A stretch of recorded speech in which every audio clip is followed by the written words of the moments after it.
Vakinatimarandasyanganagara salakya chaksurun militam yena tajmai sugirave namaha.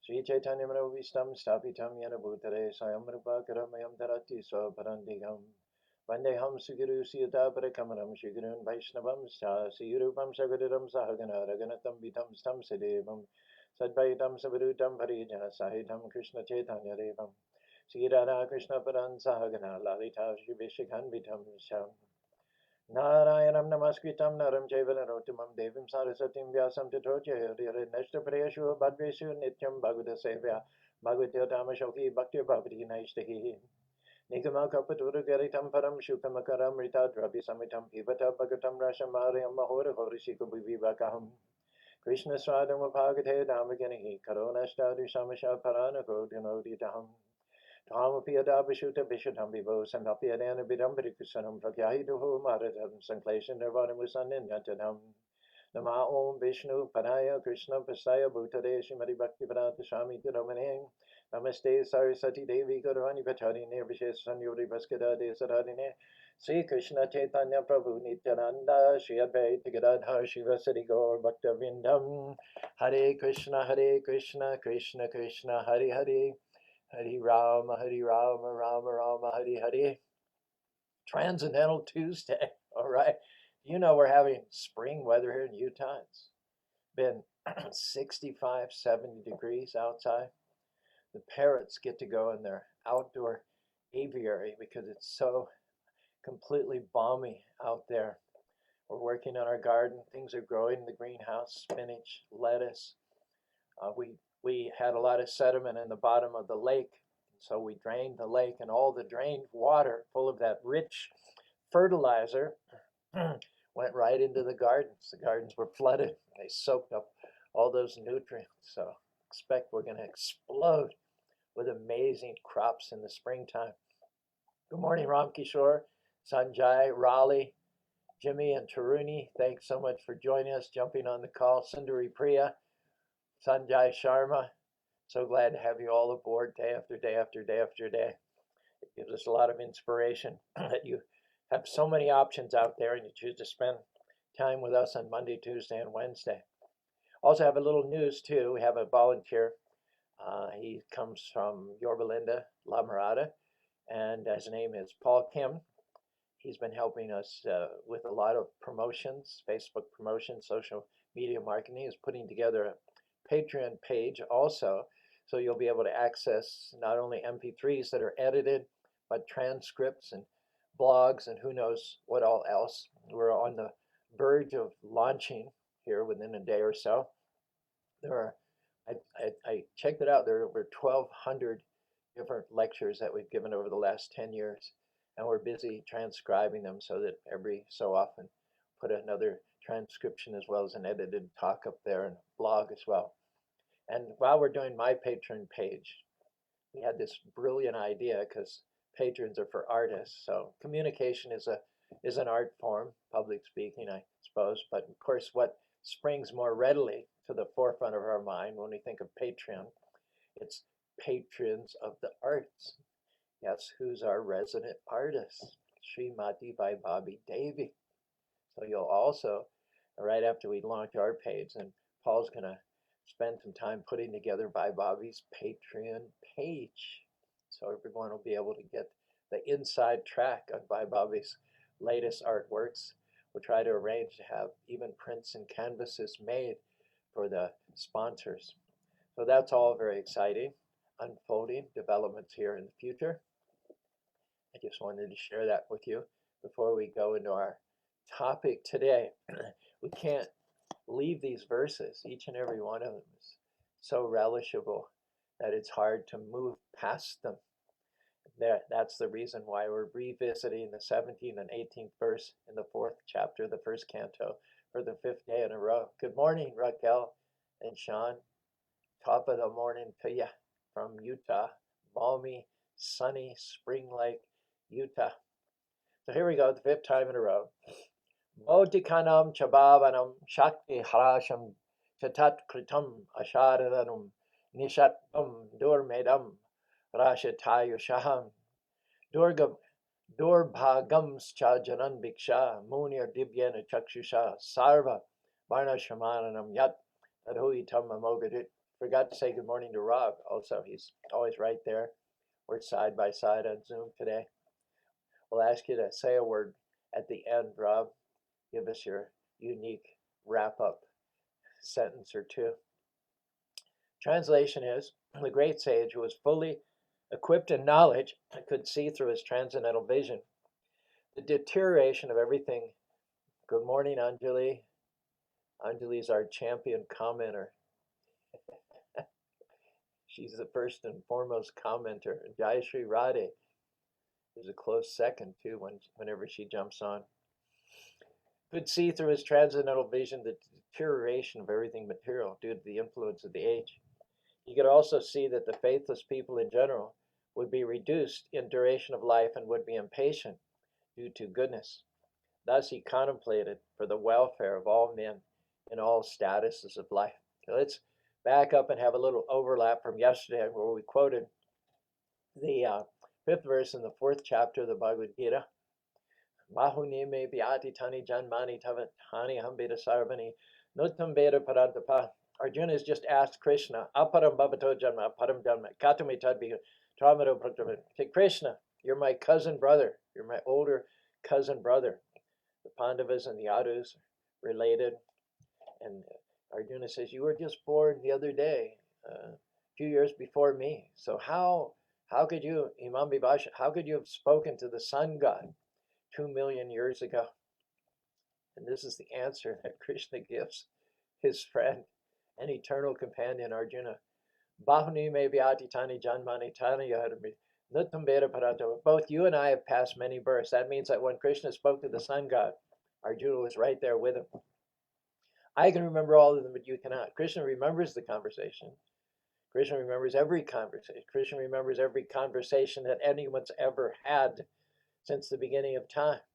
He's in everyone's heart. He has full knowledge. He is omniscient. There's nothing of which Krishna is unaware. But Arjuna, as memorable as that conversation must have been, imagine standing by the side of the Supreme Personality of Godhead, Krishna, and being eavesdropping on the conversation that Krishna has with Vibhishwan, the head of the sun planet. Not something you forget easily, but of course the trauma of taking birth, changing your body, yada, yada, yada, causes us to forget. Now, forgetfulness is our pretty much fixed position in this material world as ordinary living beings. But Krishna is not limited in the same ways that we are limited. We are parts and parcels of the whole. Krishna is the whole. And even though Arjuna was a mighty hero, he's called winner of wealth, Dhananjaya, subduer of the enemies, he was unable to recall what happened during that memorable conversation between Krishna and Vibhishwan. So the conclusion that we reached yesterday is that no matter how powerful a living being is, Arjuna, Brahma, Indra, Chandra, Vayu, Kuvera, they can never be equal to the Supreme Personality of God. Certainly, even Indra, Vayu, Chandra, Brahma cannot claim to be eternal and constant companions in the Lord. They cannot even claim to be on the same liberated level as Arjuna, because Arjuna is Bhaktya Mama Vijanati Yavanyascha Yatod Chatod Vishate Tadanantaram. Arjuna is fully entered into an intimate relationship with Krishna as a friend. And they're never separated. It says elsewhere that sometimes Krishna and Arjuna sit on the bed and they talk about their heroic exploits and the battles they've fought. And in friendship, just like if you ever had an intimate friend, there's a kind of a certain relish about digging that friend, about criticizing that friend, or saying, oh yeah, you were such a hero. Yeah, you were such a hero, like that.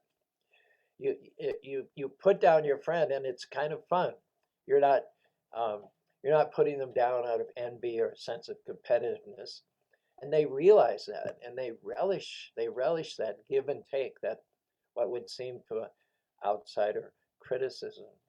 So when Arjuna finally realized Param Brahma, Param Dhamma, Pavitam, Paramam Purusham, Krishna is the supreme abode, the supreme purifier, and then Arjuna says, We were sitting on the bed the other day, and I was criticizing you for your talking about your exploits. And kind of turns white, has a bit of a pallor on her.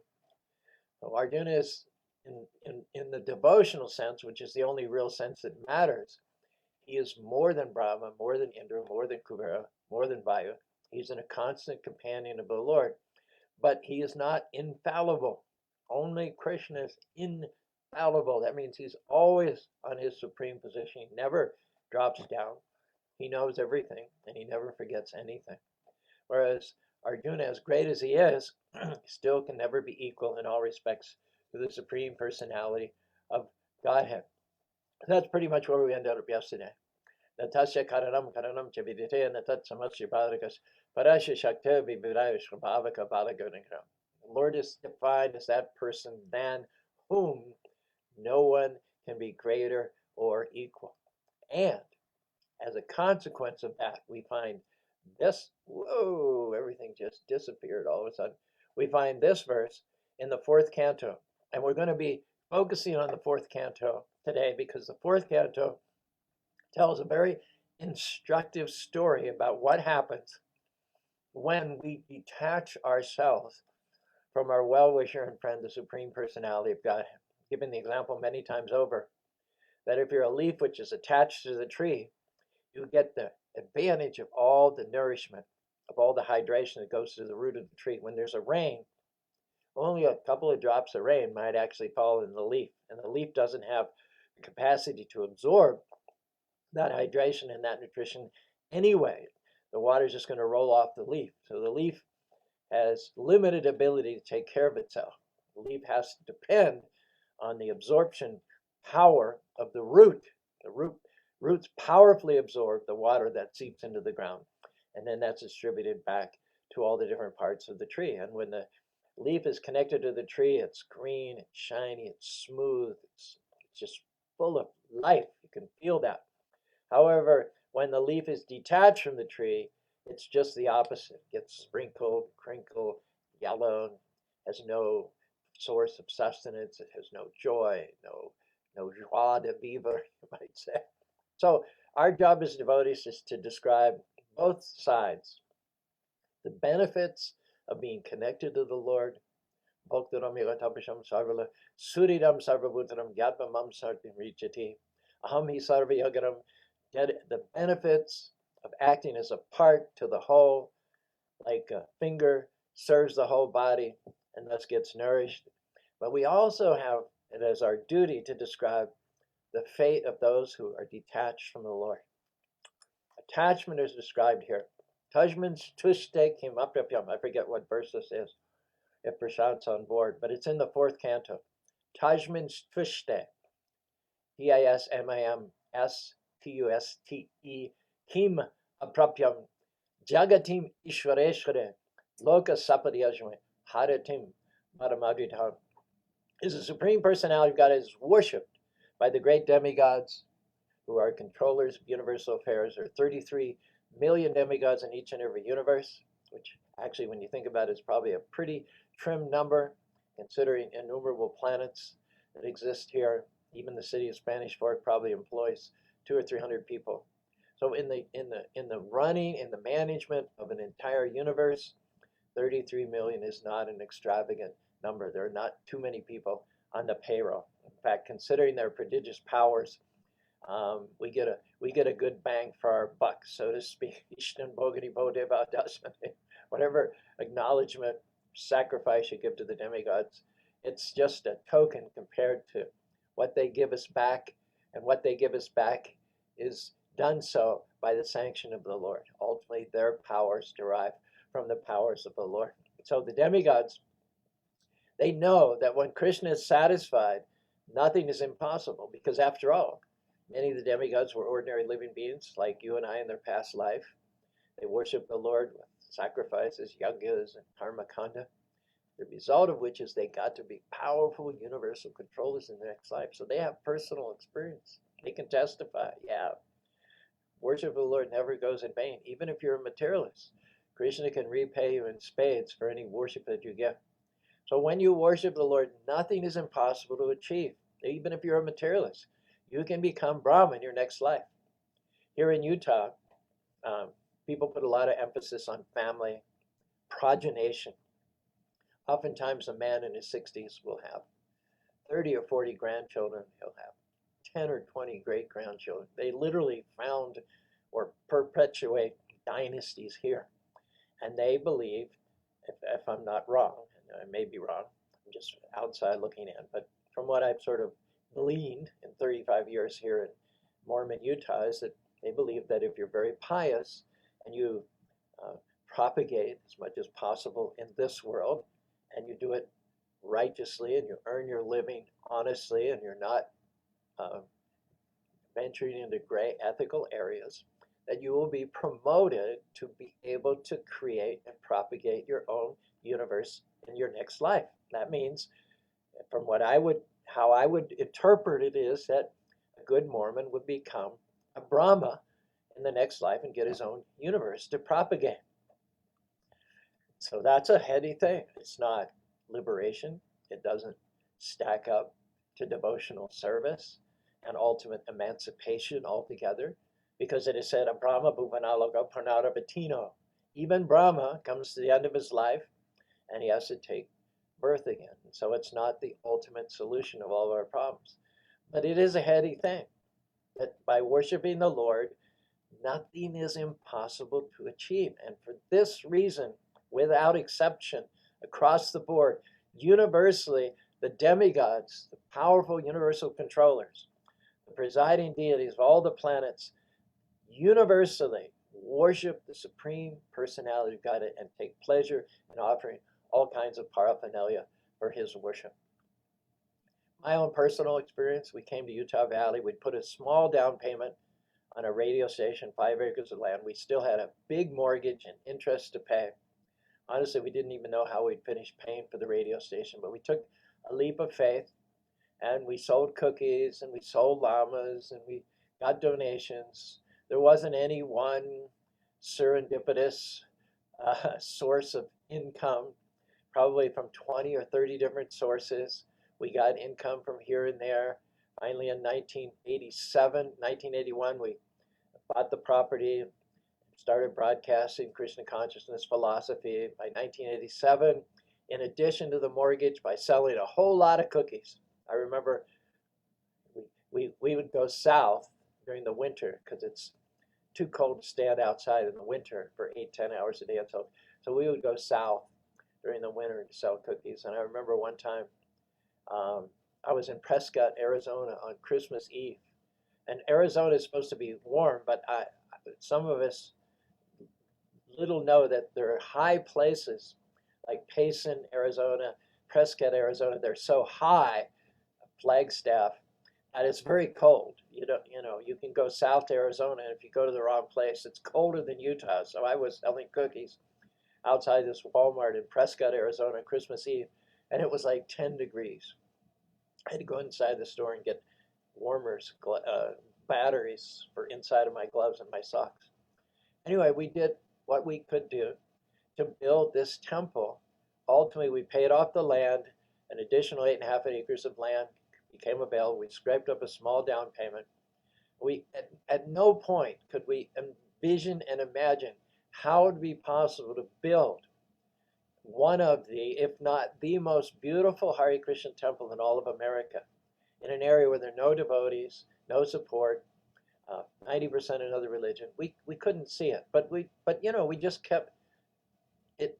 Little doors kept opening here and there, and we just kept moving forward with faith that when you put God first place, nothing is impossible. And when this $1.2 million temple, that's how much it cost in 1998 when we started building, opened in 2001, opened, pretty much fully paid for, with the exception of $100,000 loan that Chase Bank gave us. I couldn't believe it. I mean, I was sitting right on top of it. I was along for the whole ride from way back in 1981 when we put a little down payment on the radio station. 20 years later, in 2001, when the temple finally opened, if you'd asked me, True, how did this happen? All I can tell you is that when you put God first place, difficult things become easy. And when you don't put God first place, easy things become difficult. So, building a world-class Hare Krishna temple in an area that's 90% another religion, if Krishna wants it, if you're in the middle of what Krishna wants, that seemingly impossible task can be relatively easy. It wasn't easy standing outside in Prescott, Arizona in 10-degree weather, but overall, I honestly don't know how it happened. I think we put in X amount of effort and we got X to the 10th power back from Krishna. That's my testimony this Transcendental Tuesday for you all. If you stay in the boat, you're never going to see anything miraculously happening. But if you step out of the boat, you stretch your faith, Krishna's going to come in, show up, and show out in your life in amazing ways.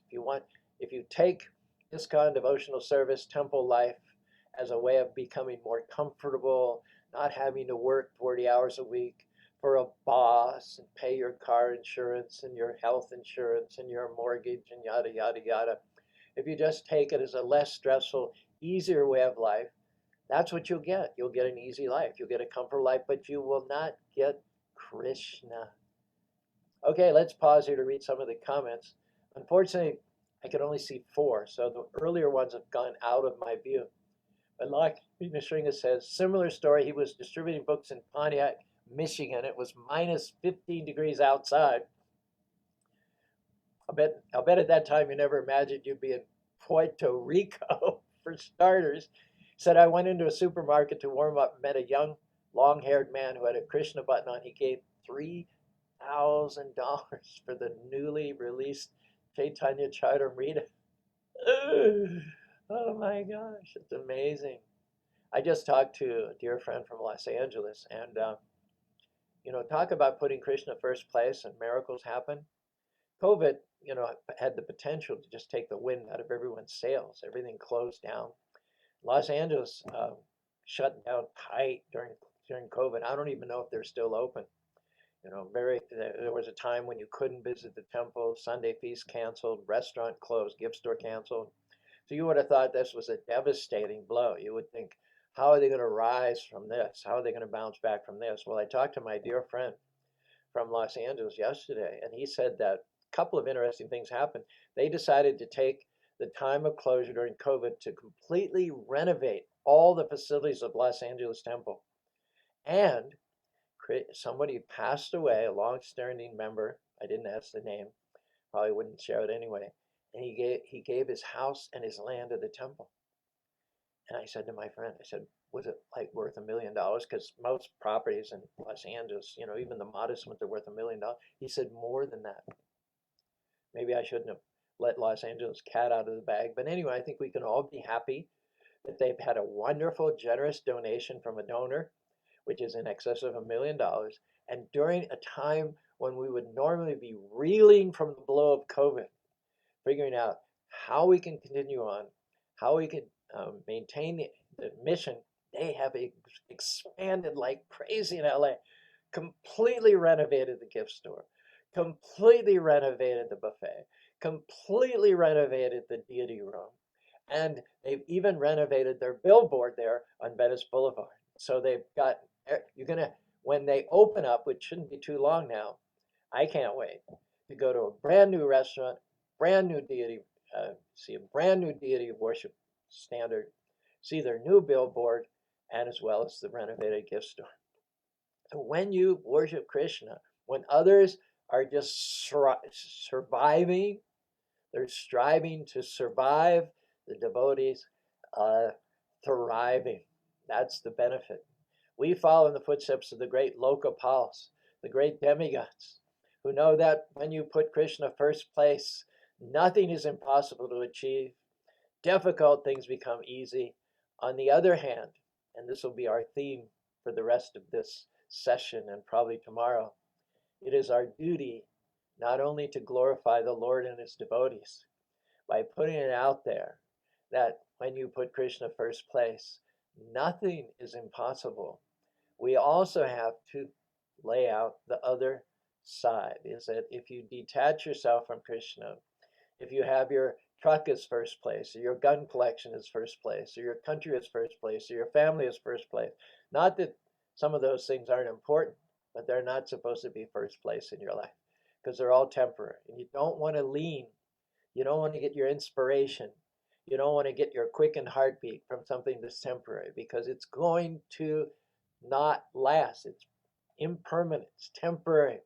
And if you're leaning on it and it dissolves, it goes away, or it topples, then the result will be that you will also topple. You go from the palace to the pit.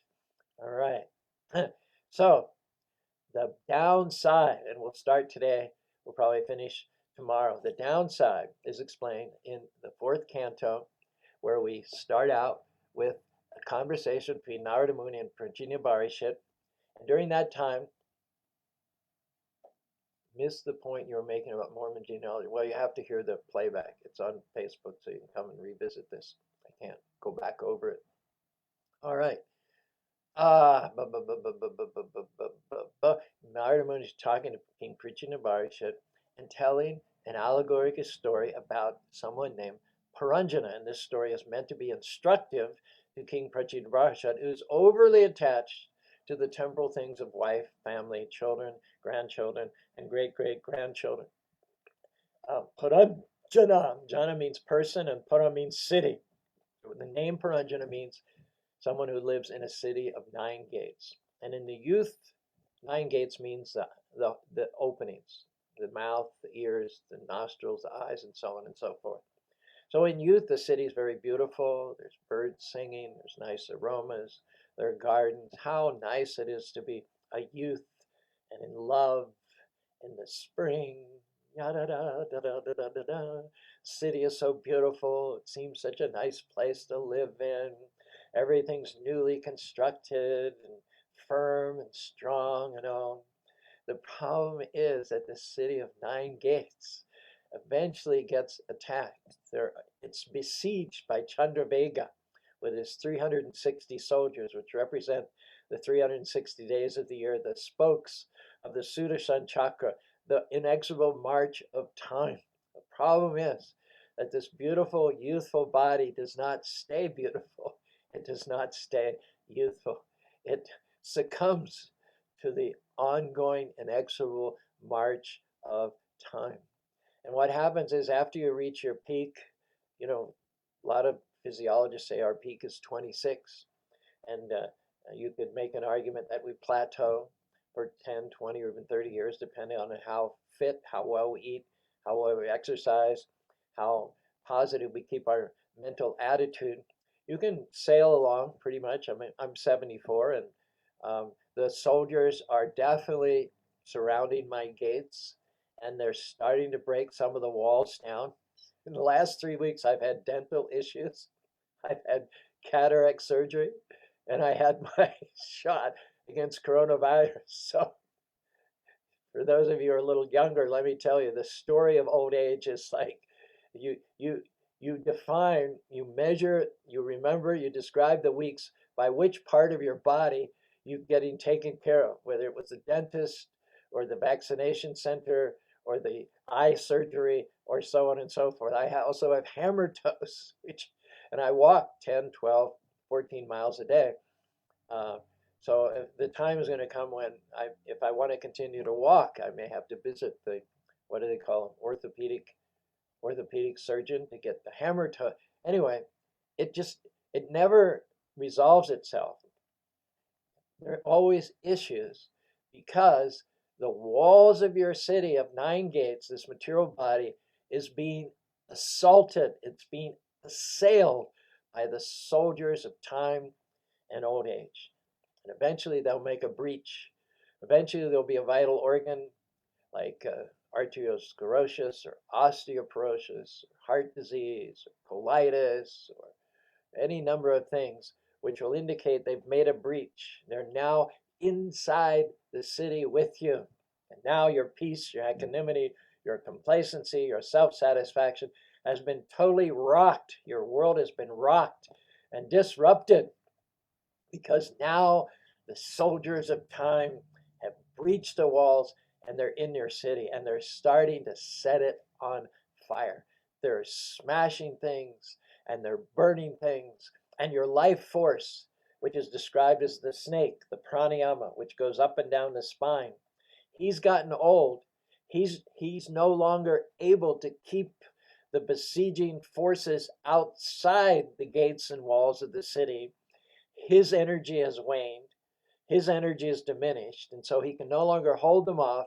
And as they enter into the city and start pillaging and burning and destroying everything, the pranayama, the snake of our life air, has already gotten weak. And now with the heat from the fires, he's thinking about taking off and leaving this material body.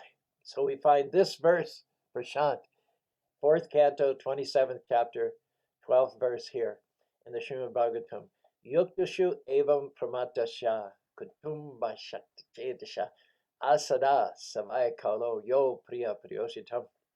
Pramatasya means you just got carried away. You forgot. You forgot.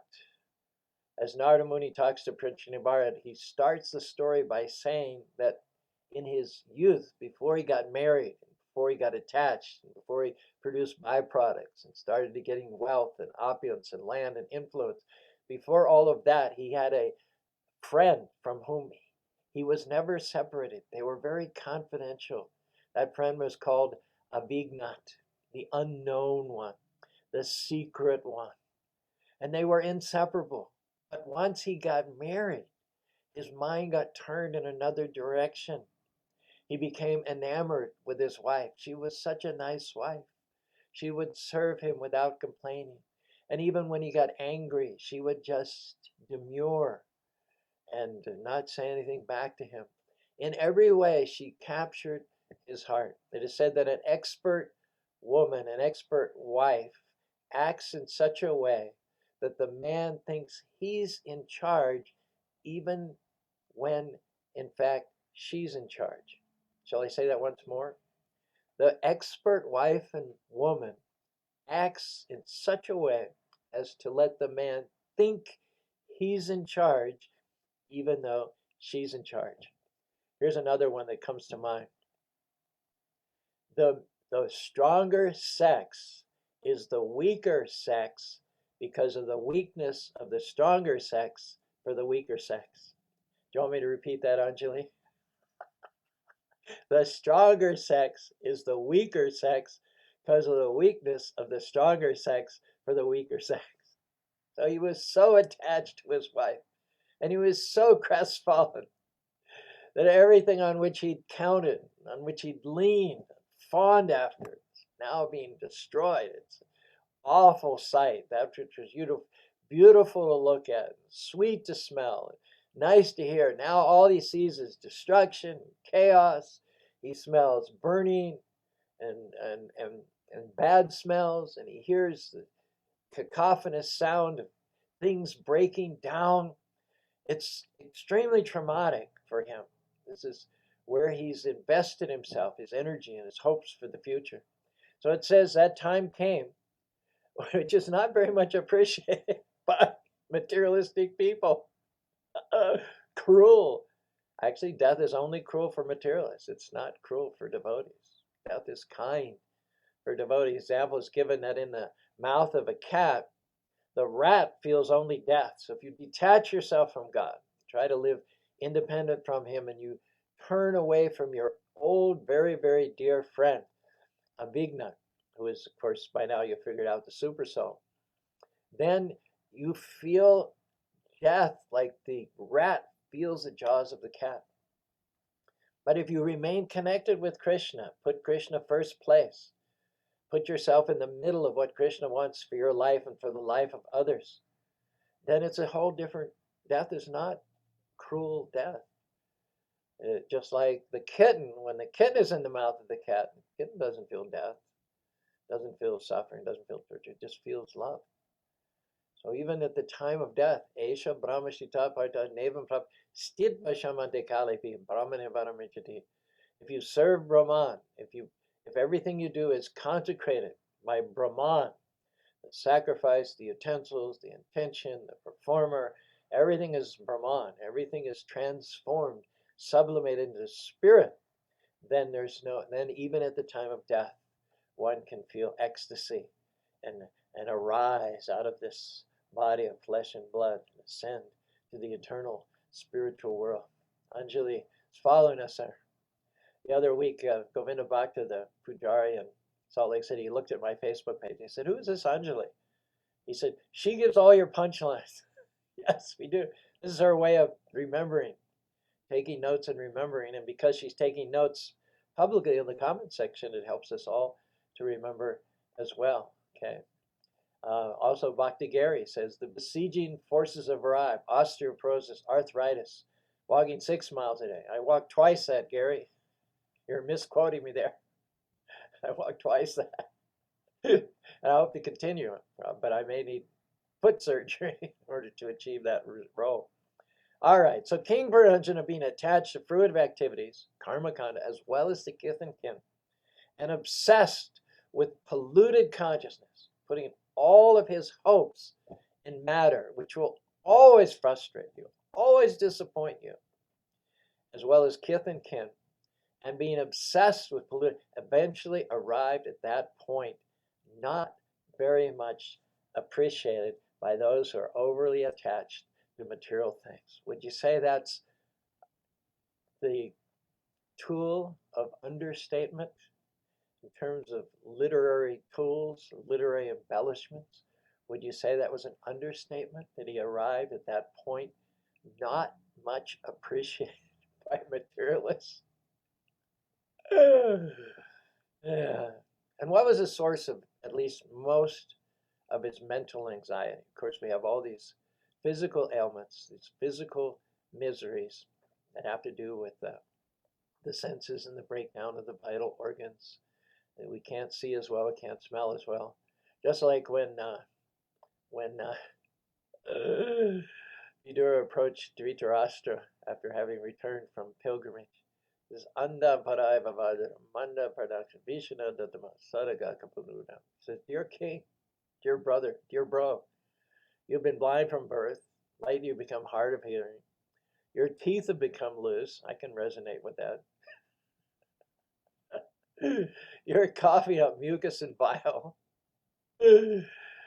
And yet, aho mahi asi janto jivita shayata param viva varajitam adavegra. And yet, in spite of all these signs that your city of 9 gates is being attacked, besieged, assaulted, and now breached in a major way by the forces of Chandravega, in spite of all that evidence, still, aho mahi asi janto.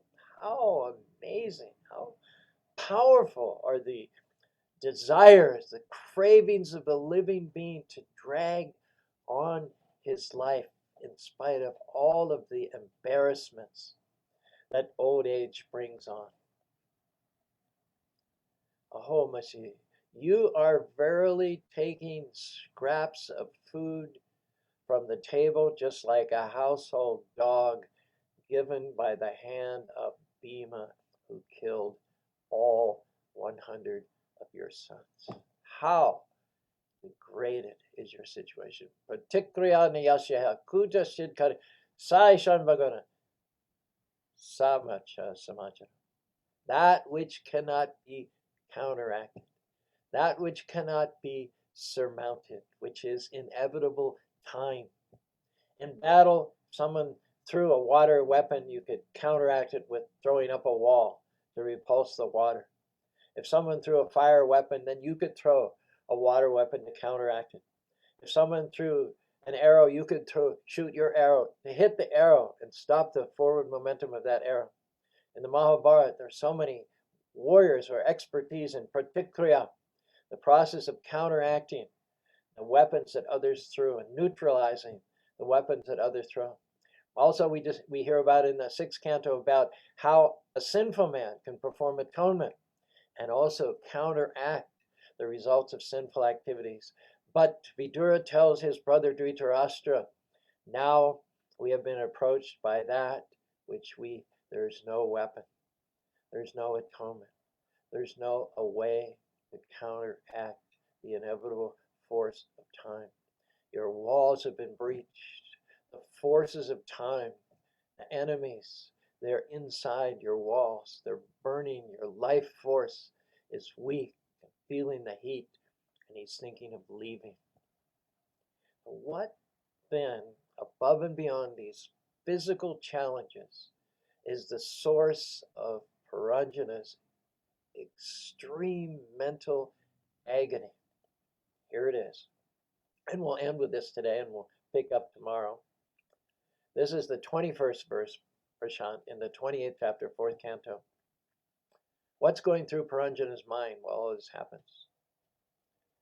Katam na durakadina dvokara parapayana batishante maya kare sreyasam samapashyate. He was worried about, of course, you know it, his family. Katam nu durakadina dvokara parapayana. When I pass, who will maintain my family? My wife, who served me so diligently and for whom I provided so competently, gave her a beautiful city, gardens, foodstuffs, nice clothing for her and for the children and all like that. Now that I'm out of the picture, will she not be like someone in a boat on the ocean with no navigator in the middle of a storm? What will become of my sons and my daughters, all of whom are fully dependent upon me? How will they continue their lives? Will they not be like passengers aboard a ship wrecked in the middle of the ocean? Not a good state of mind in which to leave your body. Not at all. Highly disturbed, perturbed, agitated state of mind. Nonam pramata kuritevi karma, Rishabdev says. Yarindra pita pinati nasaramanaya tarama sanapikesha desadeham. When one's mind is permeated and polluted, colored, if you were, painted by this kind of overly attached concern for one's family members, for one's wife, and one's leaving behind. We got this body, this present body we got because of our absorption in material considerations in the past life. When we left our past body, we had the same sorts of thoughts. How will my wife and family maintain themselves in my absence? And that coloration, that materialistic consciousness ended us up in this current body. And in this current body, we couldn't do anything for our family members in the past life. Just the opposite. We had to start all over again. A little body in the womb and growing up and learning to talk, learning to walk, then reaching pubescence and getting attached again.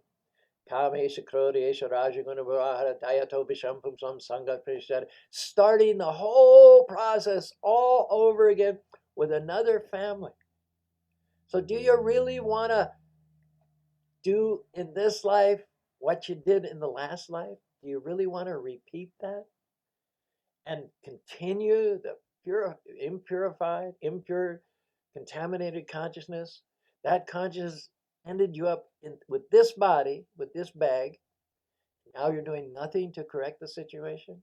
You're doing nothing to achieve distance, to reconnect yourself with the Supreme Personality of Godhead, your very, very old friend. And by now, of course, you've realized that Puranjana has totally forgotten his old friend, the Supersoul, with whom he was inseparable before he got attached. Pumsam sriyami tuni bhavmatan tayori tomidira atogrihachata shanashamaham aham iti. It is that connection, it is that hridayagatim, it is that ahankara, that when a man meets a woman, things begin to expand. And then distraction goes to a whole new level. Illusion comes to a whole new level. So tomorrow we'll talk about how Puranjana eventually has a reunion with his old dear friend, the Supersoul. The story has a happy ending. You'll be glad to hear.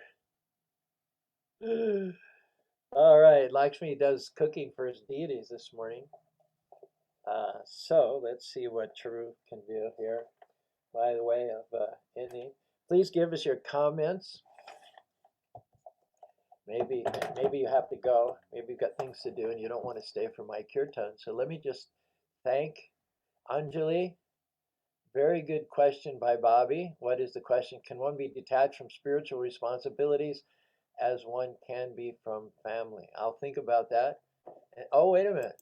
Just coming in the nick of time. Lakshmi, you saved everyone from my kirtan. But let's just thank everyone. Anjali, thank you very much for your repeating all of our punchlines so we can get them a little bit further embedded in our consciousness. Anjali is our super commentator. She's our champion commentator. You are welcome to throw I in can as do. much as you like. The more comments we have, the better it is. And I will double all your comments. We have 64 comments now. And when I respond to all of you, we'll have 128, which is pretty good. Let me thank, before Lakshmi does his kirtan, let me thank the following people. Justin, thank you so much. Let me remind you, we're going to have a Patreon page up here in the next couple of days. And probably a few days after that, by Bobby, we'll have our own Patreon page for artwork. I will be the first signee to support Bhai Bobby and her wonderful transcendental artwork. Rakesh, Hari Hari Bo. Thank you, Rakeshji, for jumping on board. Jimmy and Taruni, I'm just overwhelmed by your consistency and faithfulness. Irish, Mike, Ryan, I resonate with you. I know you've had challenges recently. Our prayers go out for you. May Krishna bless you. May difficult things become easy by putting Krishna first place. Radhe Sham, thank you. From Tuila, Anjali, the incomparable, the one, the only Anjali. Bhakti Gary, Subhadra, joining us every single day now. Thank you, Subhadra. Raquel, another consistent attendee. Thank you so much. Sundari Priya, Bhai Bobby. Bhai Bobby and I have 682 mutual friends. Sundari Priya and I have 359 mutual friends. Raleigh, thank you. Sanjay, Ram Kishore, we have 289 mutual friends. And Jean Eskelson. Thank you one and all for helping to make these programs lively and successful. I'll get back to each and every one of you. Well, we're very lucky now. Lakshmi's jumped on after having served the deities. No? This is, haven't finished cooking yet, midstream, but. Okay. Well, cook up a tune for us now.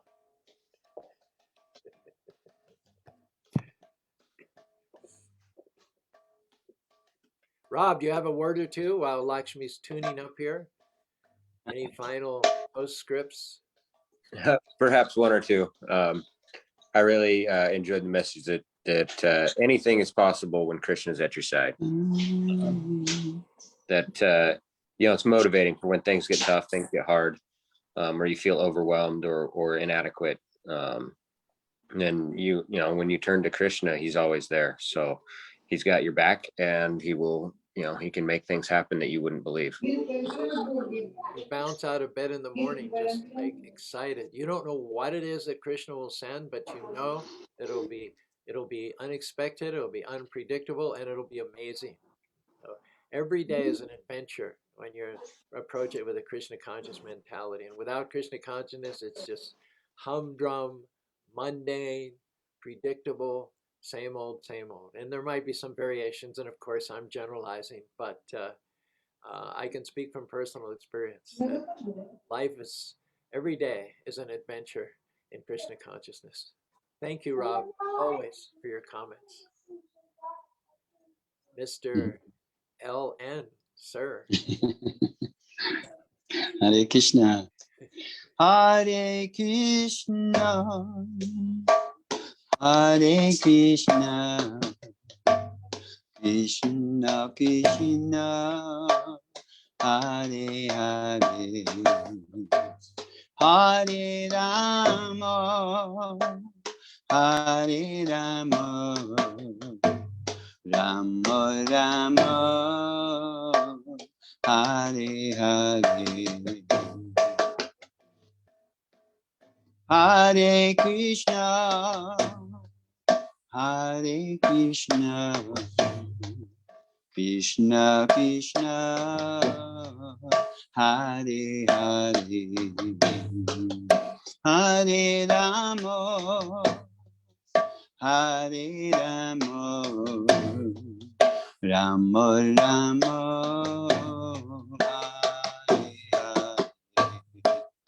Hare Krishna, Hare Krishna, Krishna Krishna, Hare Hare,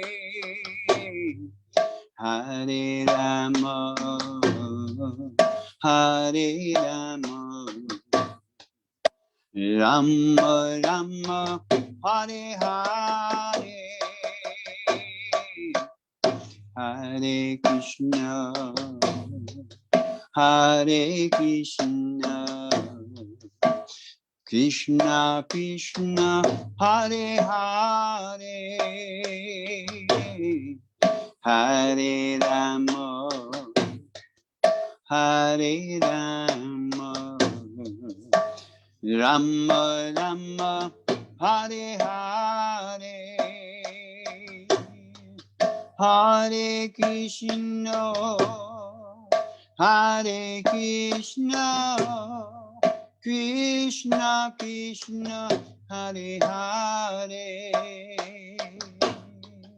Hare Rama, Hare Rama, Rama Rama, Hare Hare, Hare Krishna, Hare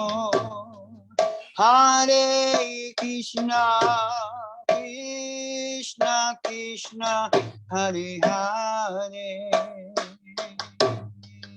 Hare Rama, Hare Rama, Rama Rama, Hare Hare, Hare Krishna, Hare Krishna, Krishna Krishna, Hare Hare, Hare Rama, Hare Rama, Rama Rama, Hare Hare,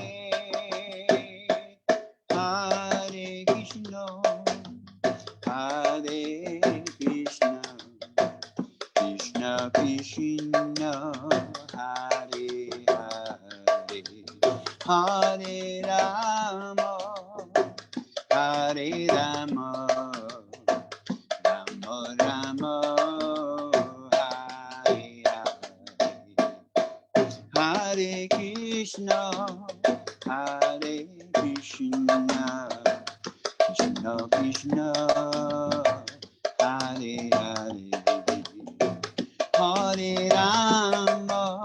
Rama,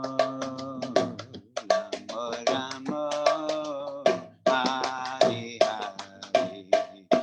Hare Krishna, Hare Krishna, Krishna Krishna, Hare Hare,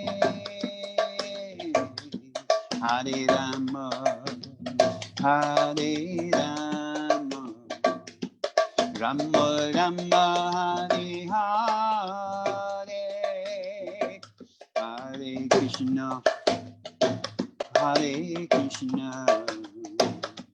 Krishna Krishna, Hare Hare, Hare Rama, Hare Rama, Rama Rama, Hare Hare, Hare Krishna, Hare Krishna, Krishna Krishna, Hare Hare, Hare Rama, Hare Rama, Rama Rama, Hare Hare, Hare Krishna, Hare Krishna, Krishna Krishna, Hare Hare, Hare Rama, Hare Rama, Rama Rama, Hare Hare, Hare Krishna, Krishna Krishna, Hare Hare, Hare Rama, Hare Rama, Rama Rama, Hare Hare. Hare Krishna, Krishna Krishna, Hare Hare. Hare Rama, Rama Rama, Hare Hare. Hare Krishna, Krishna Krishna, Hare Hare. Hare Rama, Rama Rama, Hare Hare. Hare Krishna, Krishna Krishna, Hare Hare. Hare Rama, Rama Rama, Hare Hare. Hare Krishna, Krishna Krishna, Hare Hare. Hare Rama, Rama Rama, Hare Hare. Hare Krishna, Krishna Krishna, Hare Hare. Hare Rama, Rama Rama, Hare Hare. Hare Krishna, Krishna Krishna, Hare Hare. Hare Rama, Rama Rama, Hare Hare.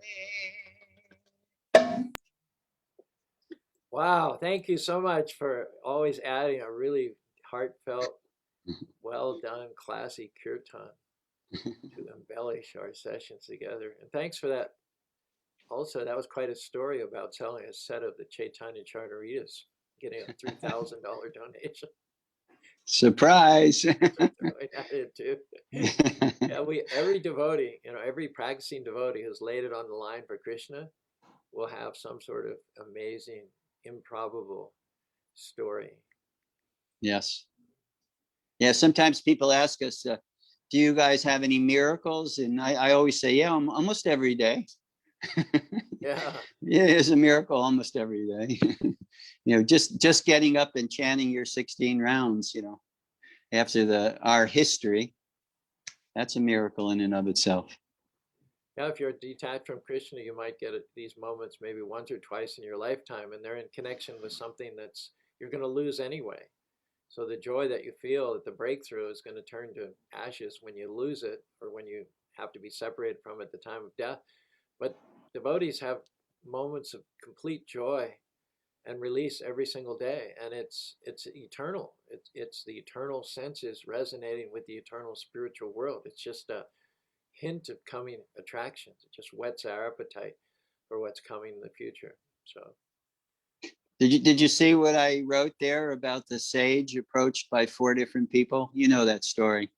no, I didn't see it. It went out while I was talking.